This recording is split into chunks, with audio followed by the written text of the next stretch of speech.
What's up, guys? Mark here, Wired Kustoms Motorsports, Cleburne, Texas. We have a client that has an old 9500 speaker from Digital Designs.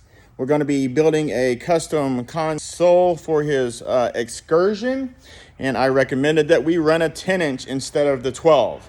So we have a 12-inch here. How can we make this a 10-inch? So the manufacturer actually has parts that will allow us to remove this basket and add a 10-inch frame. Stop! Fucker! Motherfucker! And add a 10-inch frame to this 9500, as well as new parts. This is the coil. The former is right there, the spider, and the soft parts, which is the surround, which has what's called ESP technology. That's those ribbed little things right there, which actually have a purpose. Some other companies that have those ribs have zero purpose.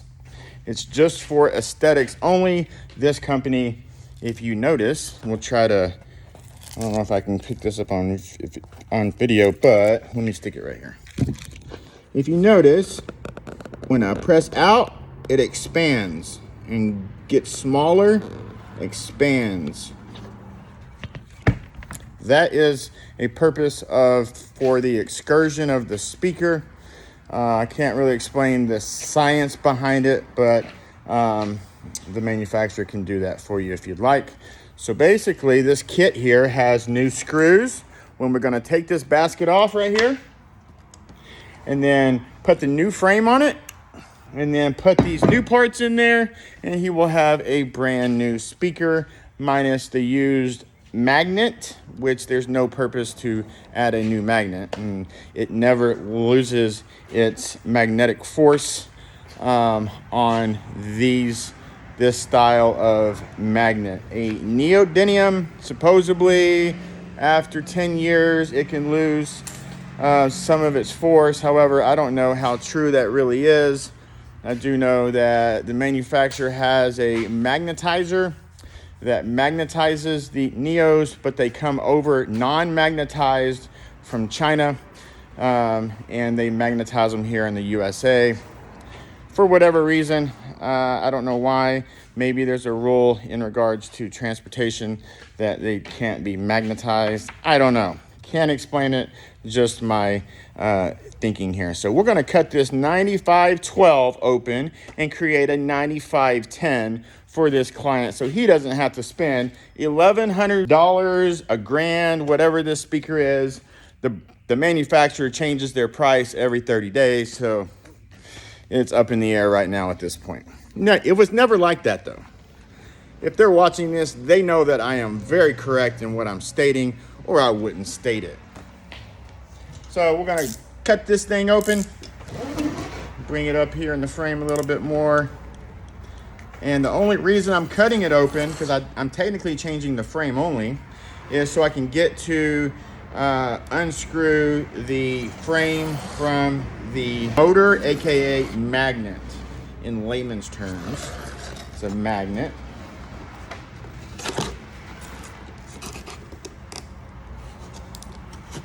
Yes, I'm being extra careful now because I told you guys for years, don't try this at home with this little razor here, because I'm a professional, but sometimes professionals get caught too.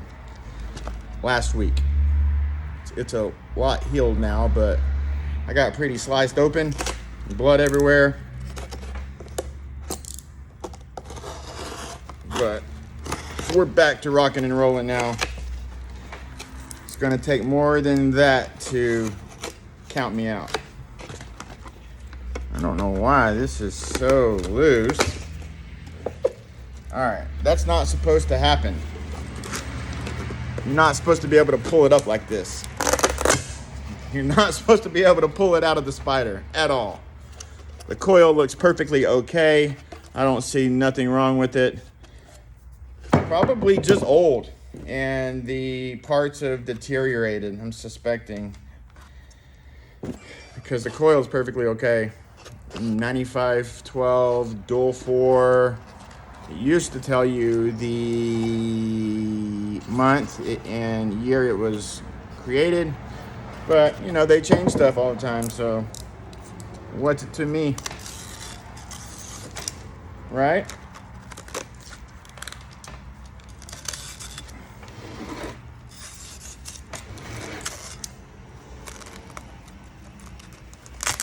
Yeah, this is not normally how it comes out, so bear with me.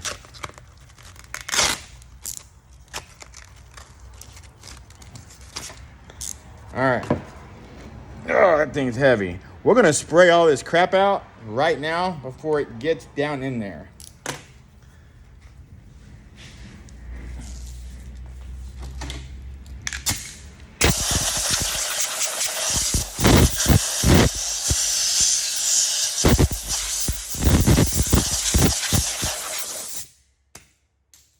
Normally at this point we would tape this area off right here. The speaker's really, really heavy.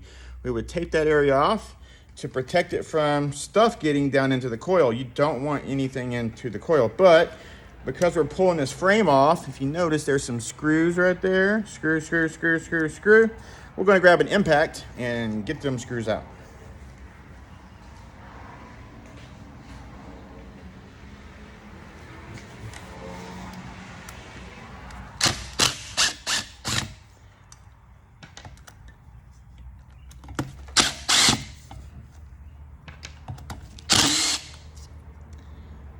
So, what happened here?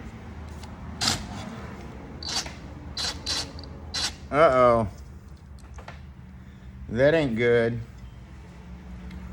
One of those screws is stripped.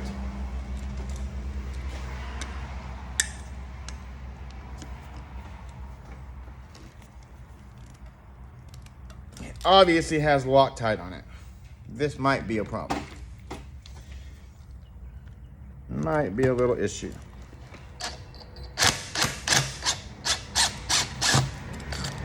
Got that one.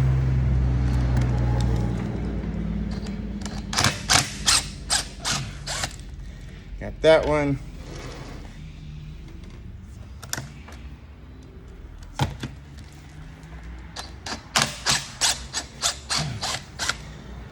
All right, so the only screw left is the one that is stripped. So, how are we going to correct this? We're going to grab another bit and try it out. This will help us. It may or may not work. It likely won't work.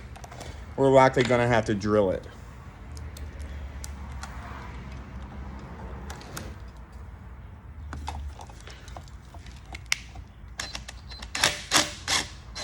Yep, not gonna work. So at this point, we're gonna tape up this area that I just spoke about so no metal gets in there when I drill it. We're gonna have to drill that screw out.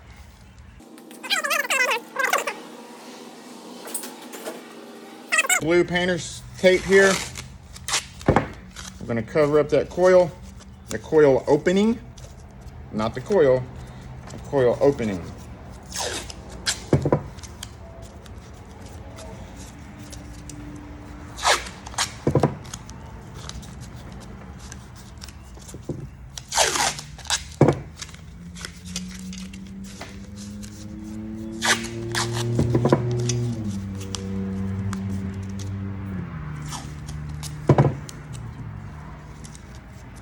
All right, drill bit. We use Mac tools.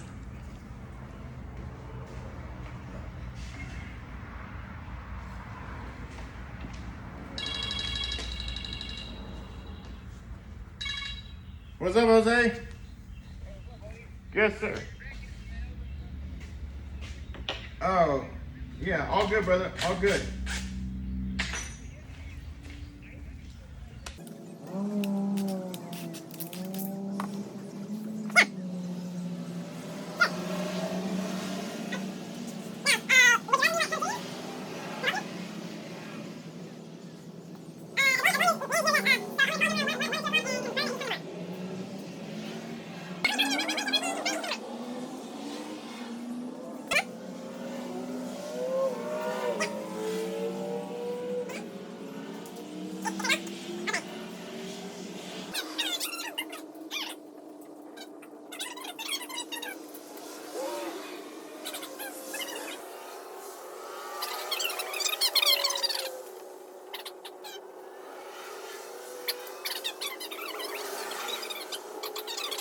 Okay, Jose. Yes, sir. I got you, brother. Okay, bye. All right, back to it. Let's go. Drill this bitch out.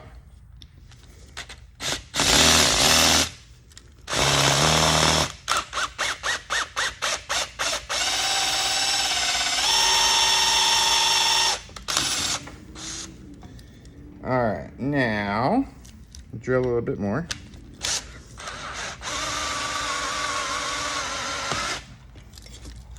Here it goes. That easy. That easy, and it came out completely. The whole thing came out, which is great. I was a little scared if it would come out, but it did come out. So we're all good to go. Yeah, that's kind of weird, actually. Anyways, here's the new frame. Pull this off. New frame on. Now, some people will use Loctite. I'm not a believer in using Loctite here at all, because you can already tell these don't look like they had Loctite. Yes, it actually does. See right there? There's some blue. That is Loctite. That's why we had an issue pulling out that one. So we're not gonna add it. I've never added Loctite to a frame when I've changed them out. I don't think you really need to.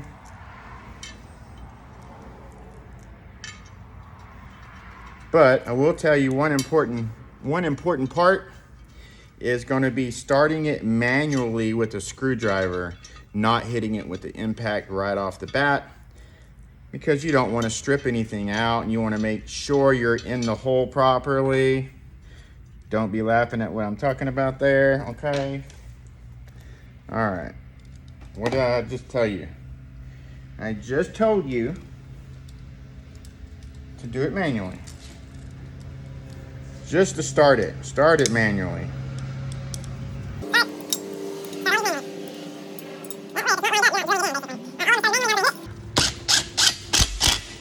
Hit it. Hit it. Hit it. Hit it. Hit it. All right. Let me spray it off.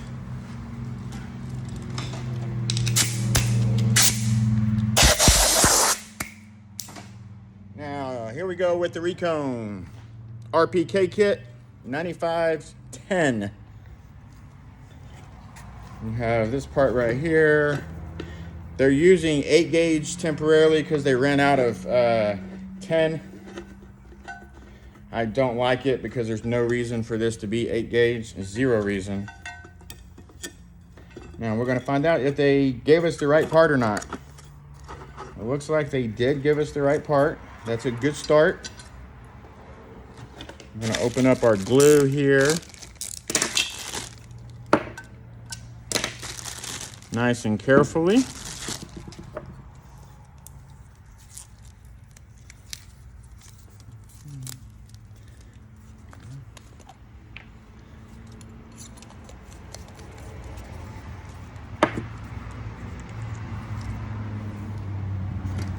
You always want to cut this at a 45, like that. Much easier to apply it. All right, it's good to go. Let me get some of this crap out the way.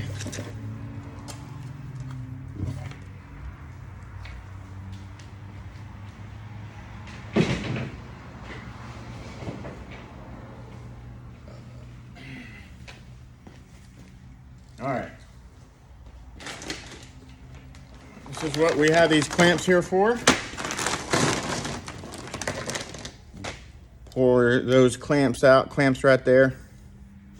Now, I've gone over this. I've done a few of these videos. Whenever we're sticking the wire into the frame, it's got these holes right here. You do not want to line up your wire directly to it, directly like that. You do not want that. You want this to be about 1 inch off. about right here. And then we're gonna pull the wire through and out there, just like that. Now, I can already tell this is gonna be a small little issue, and we're gonna have to make an adjustment because like I just stated, they are temporarily using 8-gauge wire. Well, these holes are for 10 gauge and it's tight with 10, so it's not going to squeeze in with 8. Impossible, not even close. So we're gonna have to drill that out and make it a little bit bigger.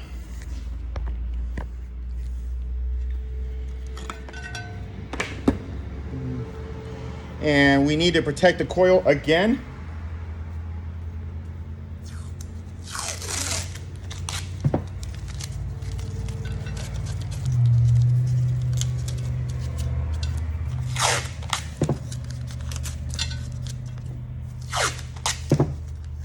Yeah.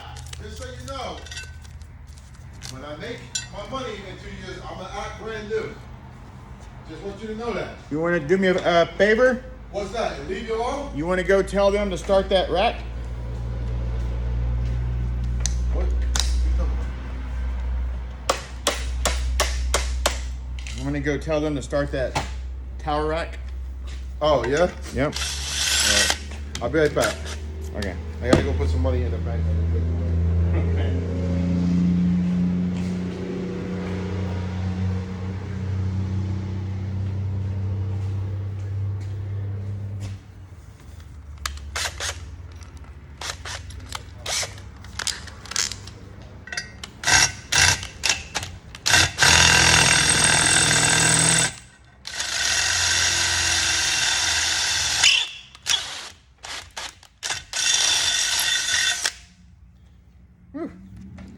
It might be a hair large.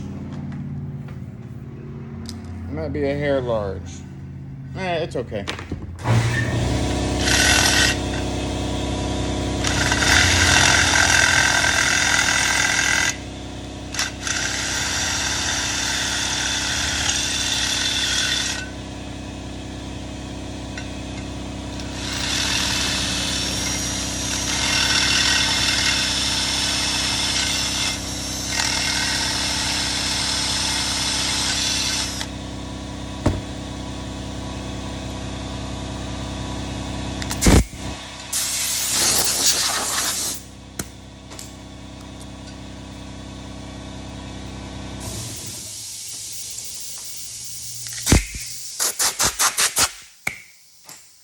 All right, we're gonna pull off the tape now. That's no longer gonna protect it.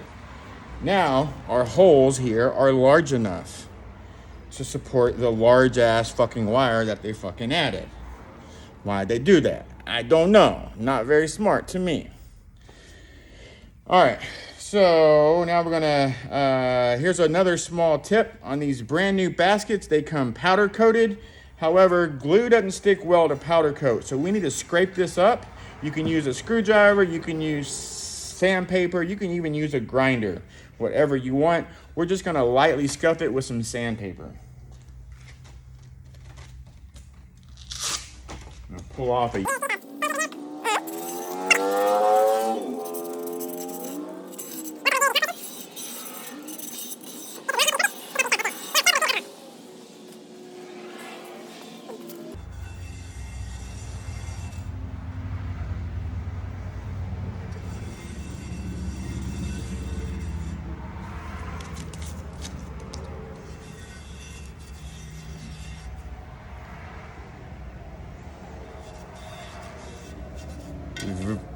It's obviously very important that you clean this.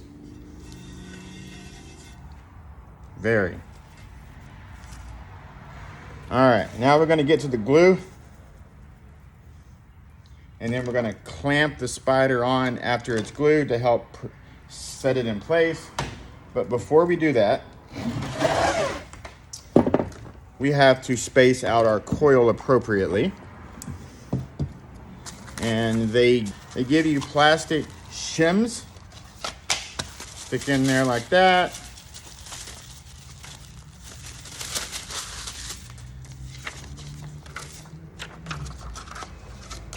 Stick in there like that.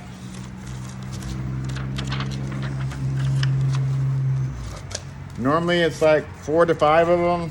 We're gonna try 4 to begin with. What this is gonna do is make sure the coil is lined up perfectly. There's 2 birds in here. That's kind of weird.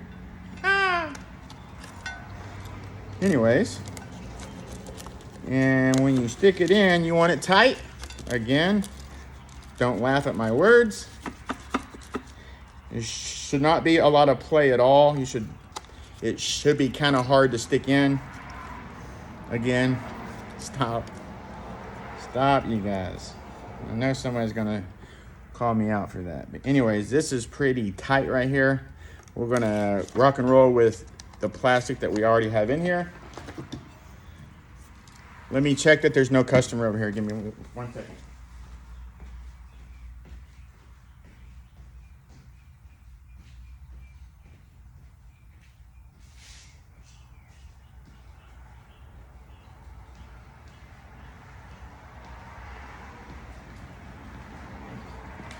All right, add this glue around.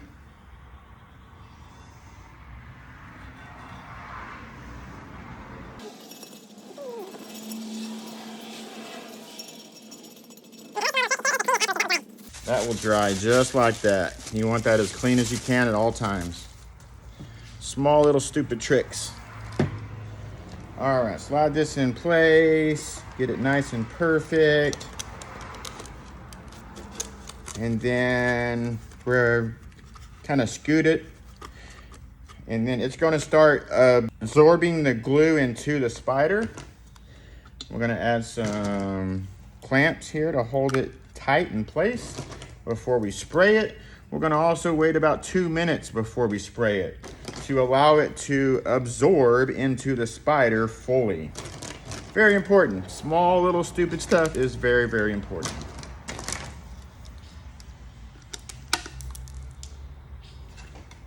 Oh, that scared me. Anyways, we're good. That did scare me though.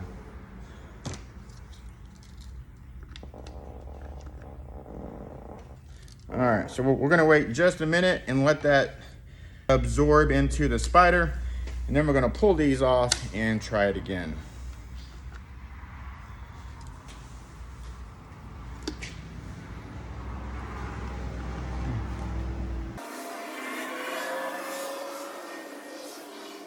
That's long enough. We're gonna spray this and wait 10 seconds. And then we'll pull those off and add more glue behind it and then run the wire through.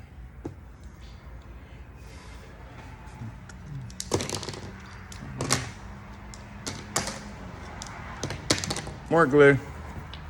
So let me see if I can show you. So we're gonna squeeze the glue up in here where the spider meets the metal. Use our 45-degree angle. Before we do that, we're gonna go ahead and pull our wire through. Sometimes this part is hard because the spider's in the way, so we're gonna make it larger. I need a smaller bit.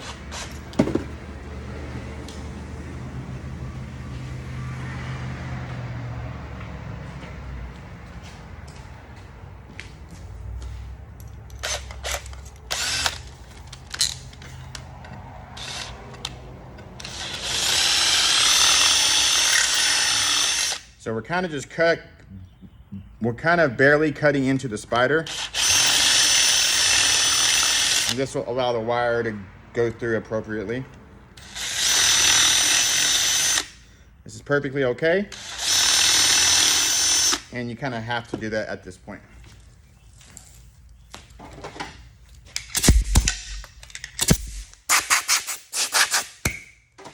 Now we can run our wire through. There we go.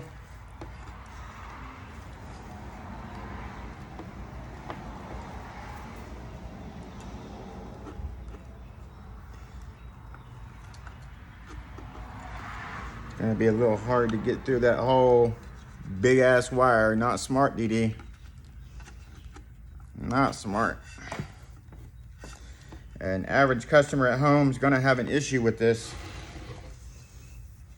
Guarantee you.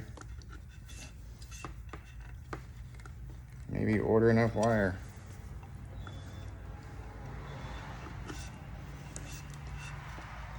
All right. Very important you notice how I did the wire right there. You don't want the wire up too high. You don't want it too hard of an angle. The reason we press it up against the frame because we're gonna glue it up against the frame. That way it cannot hit the top of the cone as it's traveling.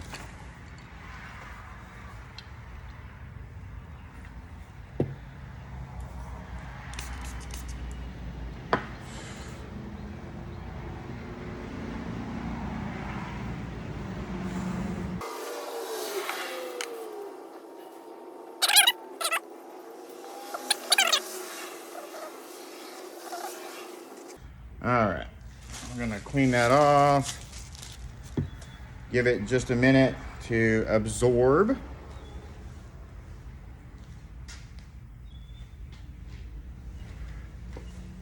And then hit it.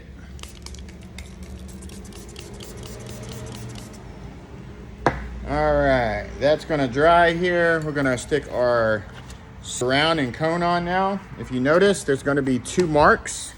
Let's locate those marks real quick. There's a mark right here, and then there's gonna be a mark on the cone. This is where the technician has grinded it out enough to clear.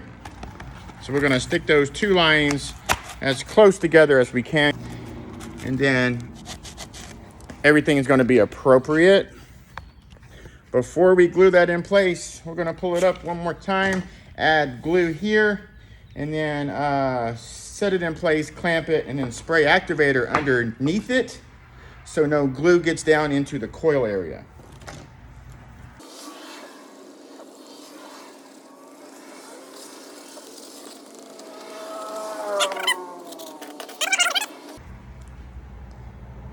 You always want to go directly across from each other in the start, just like you would if you were sticking on rims on a car.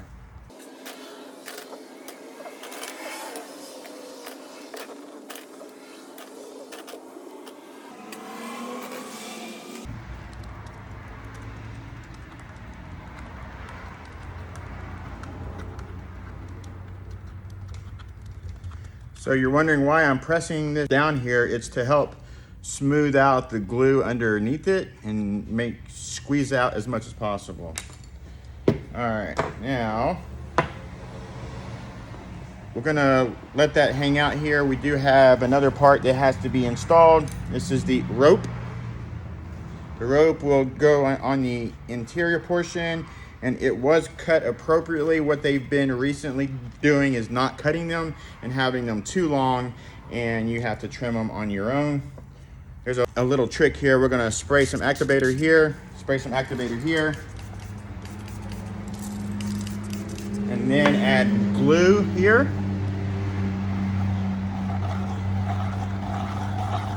We're gonna spray more activator here. That way no glue can get to the coil area. It'll dry before that ever happens. I'm gonna put this rope in place, kind of bring it along slowly.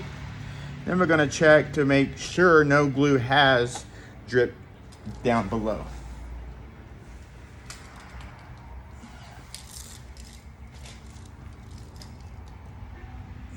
There's a small amount that's trying to come out. Spray it. All right, now we're gonna kind of smear this up.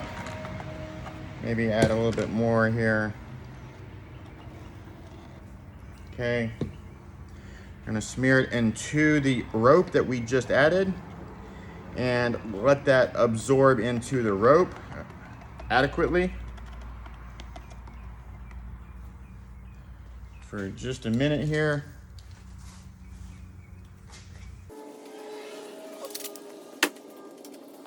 All right, guys, that's probably enough dry time on the absorbing of the rope. We're gonna spray it and spray the exterior.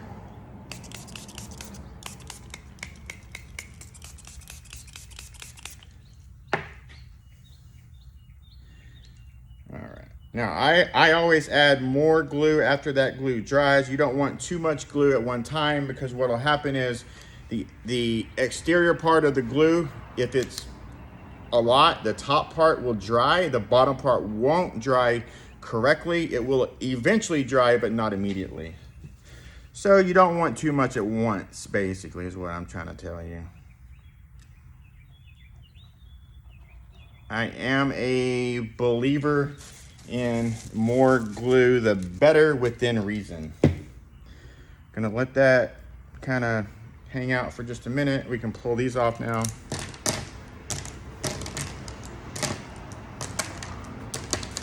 All right, spray it again.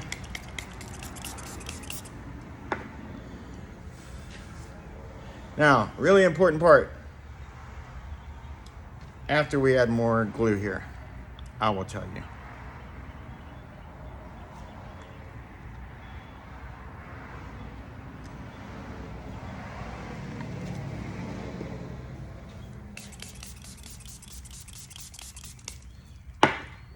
All right. Really important part, because I've done this twice, okay? So at this point, you might think, just put the cap on, put this on, you're ready to rock and roll, right? Don't forget to pull out your plastics. Like I said, I've done this twice. Forgot to pull out the plastics. It cost me $150 to $200 plus my time. The speaker still plays, but it has noise, okay? So the last part, we're gonna stick this in place here. You can use glue like here, but this is not what we're fixing to use.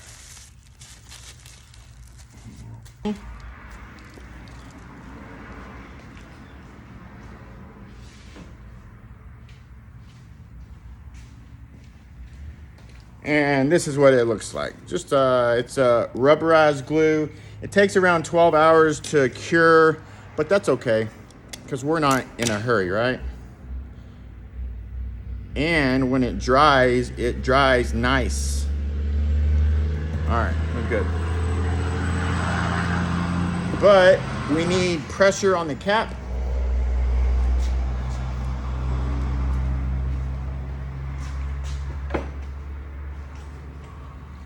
So we're gonna grab a brand new can of paint for pressure and then apply the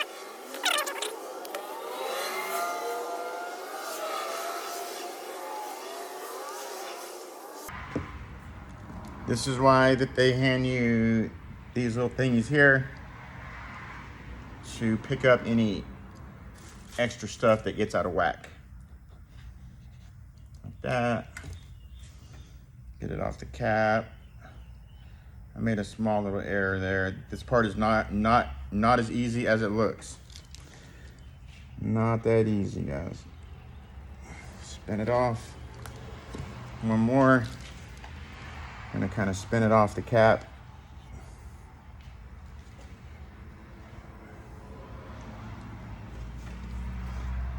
All right.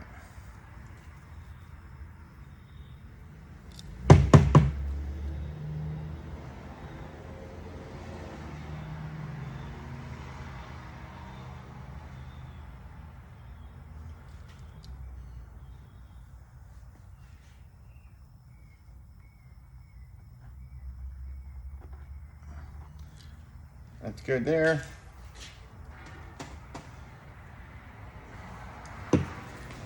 And that's basically it for right now. The cap will not look pretty right now, but tomorrow, once that glue cures perfectly, we will have a perfectly looking speaker. Looks brand new from the factory and ready to go.